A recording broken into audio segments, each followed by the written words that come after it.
ऐका ना मंडळी, लुसलुशीत असे मोमोज बनवण्यासाठी कोबी किसून घेतला. बाकीच्या सर्व भाज्या अगदी बारीक चिरून घ्यायच्या आहेत.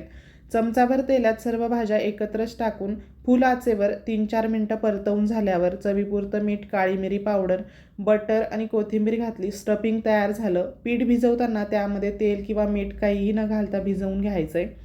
चटणी करताना छान पिकलेली लालसर टोमॅटो घ्यायची, म्हणजे लाल चुटूक असा रंग चटणीला येतो. मस्त तशी मोमोजची चटणीसुद्धा बनवून तयार झाली आहे.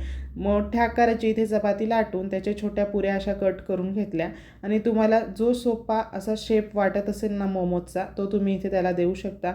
मस्तच असे मोमोजसुद्धा बनवून तयार झाले. हाय फ्लेमवर 10 मिनटासाठी वाफवून घ्यायचे आणि मस्त लुसलुशीत असे मोमोज आणि त्यासोबत चटणी इथे सर्व करायची. डिटेल रेसिपी यूट्यूब चॅनलला अपलोड केली आहे, तिथे तुम्ही चेक करू शकता. व्हिडिओ आवडल्यास एक लाईक आणि जास्तीत जास्त शेअर करा. धन्यवाद.